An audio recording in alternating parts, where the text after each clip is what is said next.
But right now, let's go ahead and talk to George in Connecticut. You're on the air with Max Kaiser. Thanks for holding. I have a question for Max, but I also have some hope for you. I'll give you the hope quick.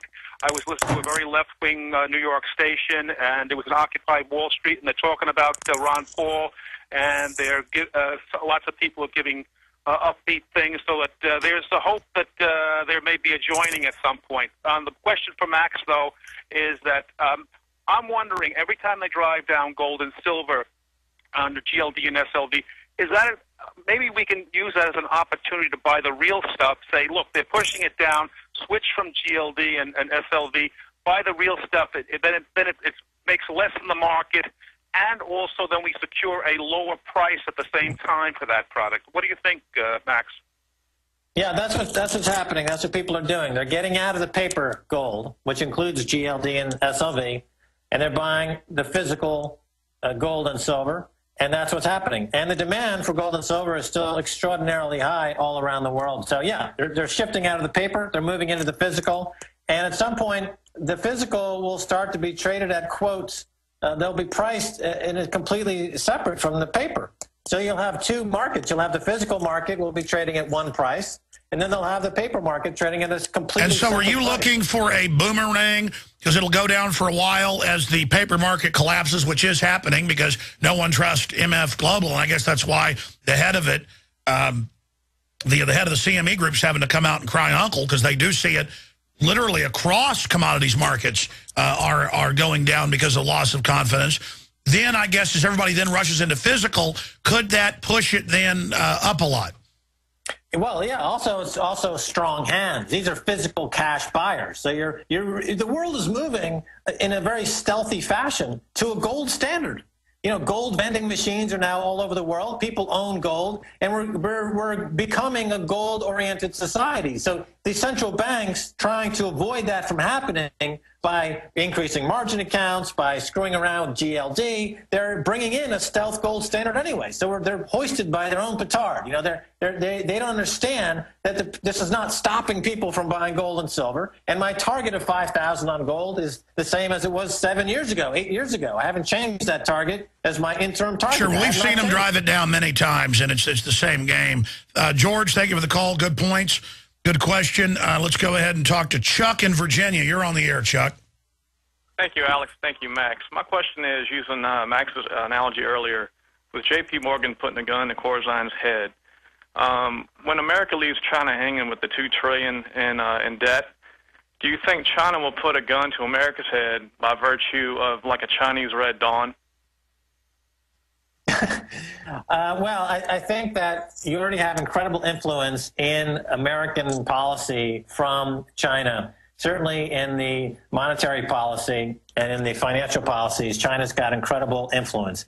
And going forward, we see China lining themselves up with Iran and Russia more than the United States. So that block of countries, Iran, China, Russia, are consolidating their relationships and doing lots of deals together. And so the U.S., of course, is sticking with Britain and Israel. I mean, that's going to be the loser going forward against China, Russia, Iran. I mean, think about it. They've got all the oil and gas. They've got all the gold and silver. They've got all the money. So who are you going to make a bet? China, Russia, Iran, or America and Israel? I take the... Yeah, America and Israel and England run by the most larcenous con men undoubtedly the world has ever seen. William K. Black agrees, others. The greatest fraud ever.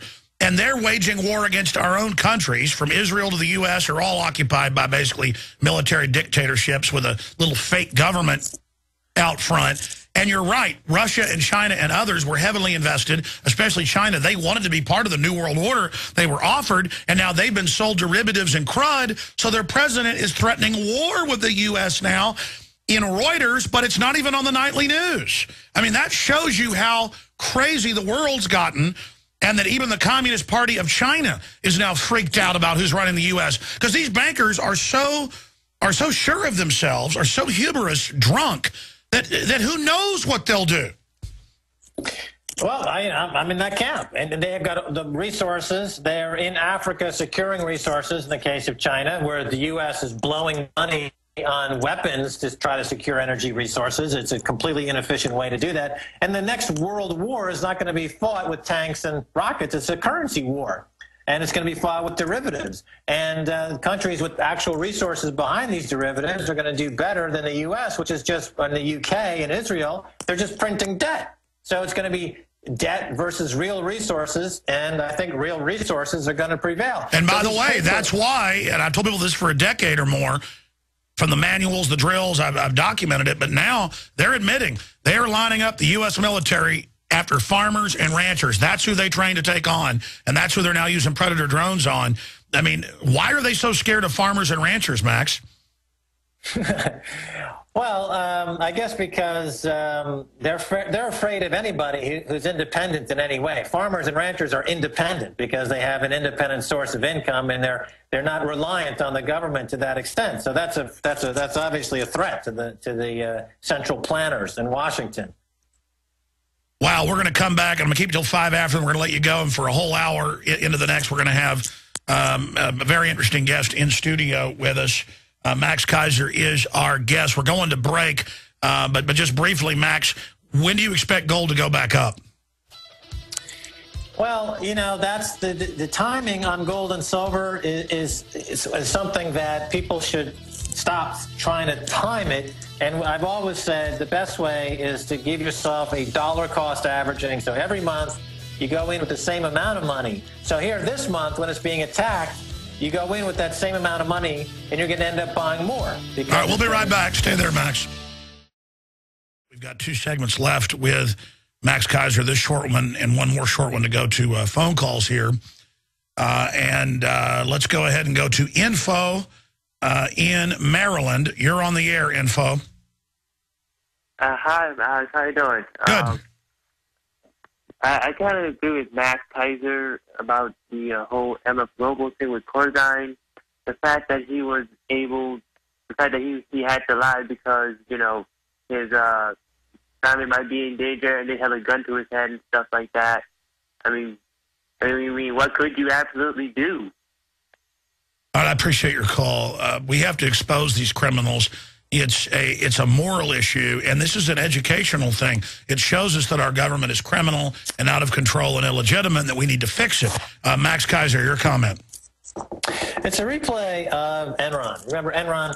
We learned about the special purpose entity accounts, over 700 off-balance sheet accounts that they use to fund their fraud. Now we're learning about hypothecation and rehypothecation. It's essentially the same game. After Enron, I think their chairman blew his head off. He killed himself, I believe.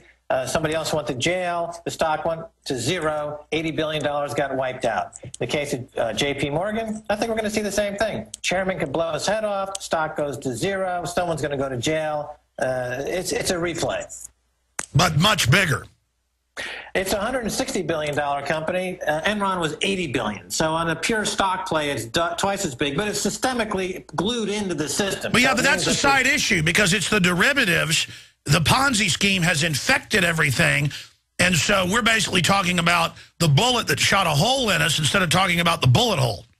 Well, J.P. Morgan, of course, their debts are not held on their balance sheet. Their debts are held by the Fed. So if Jamie Dimon and J.P. Morgan blows up, so does the Fed. Now, a lot of people will cheer that. Of course, even Ron Paul will cheer that. He'll say that's probably the greatest thing that could happen is for J.P. Morgan and the Fed to simply blow themselves up, which would be a nice end to a 100-year run as a vicious financial crook in this country.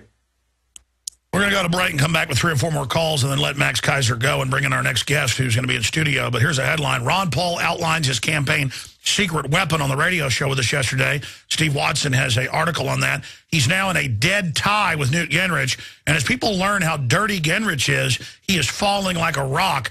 Now, your view on Newt Gingrich? I'm in Europe. I've been here for 10 years now. I've lived in France for 14 years. I don't follow regional, local, little American elections that closely. I mean, Ron Paul's a great guy. I hope he does well. But other than that, it's a too small a country. Yeah, the point is that look at who the Republicans put forward. I mean, this is a top globalist minion. This is a Mr. Selling Influence, Mr. Crooked. He moves like a weather vane depending on how the wind blows. And that's who Ron Paul, this statesman has to fight with. I mean, it should be a no-brainer, Max. Yeah, well, you're talking about voters in a country where there are very few brains. So, I mean, they constantly vote for the deadbeats and charlatans. So, hopefully they'll maybe choose somebody that's capable this time, but I wouldn't hold my breath. Well, one thing's for sure, Ron Paul can't fix everything, but he's a major signal worldwide, as he said yesterday, that we're going in the right direction again, or that we're trying to turn the ship around.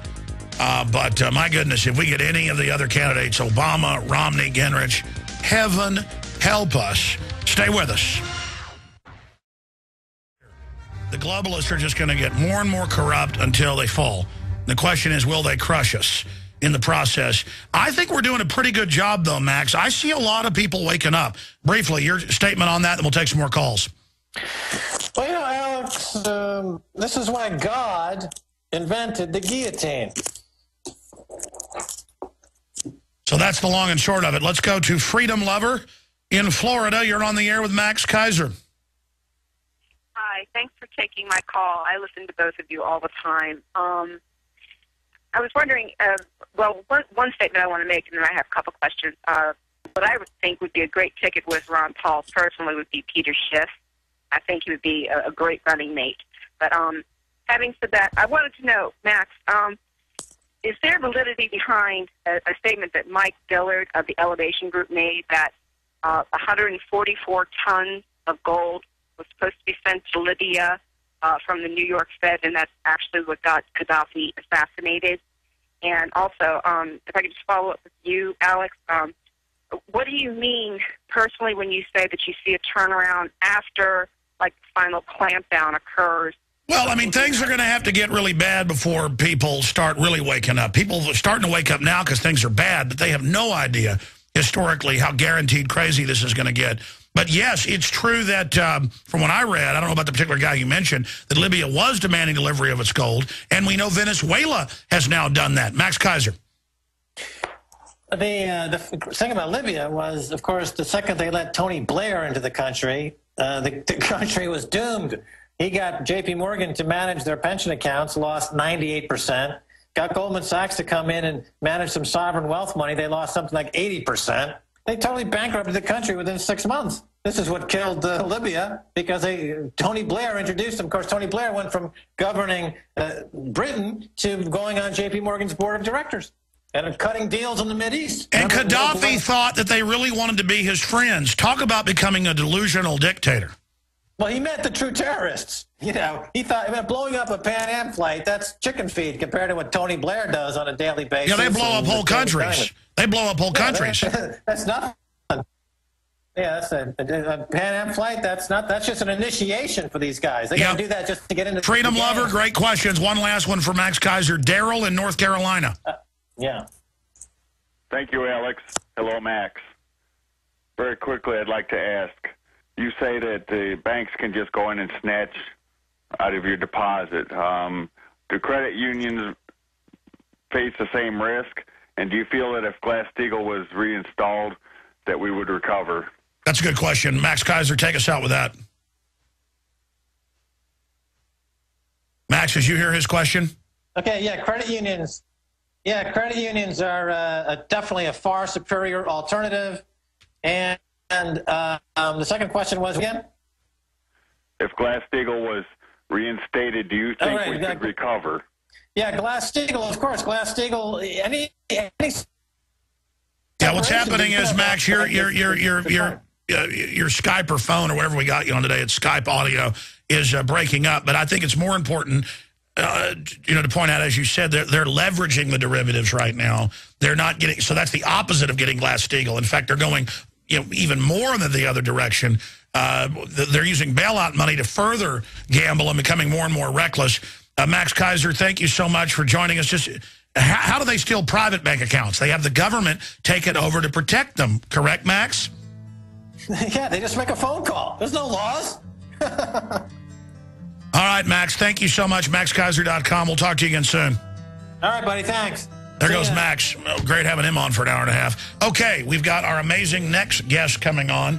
Gunter Spence, colonel in the East German military. who stood up against the tyranny. Straight ahead. Stay with us.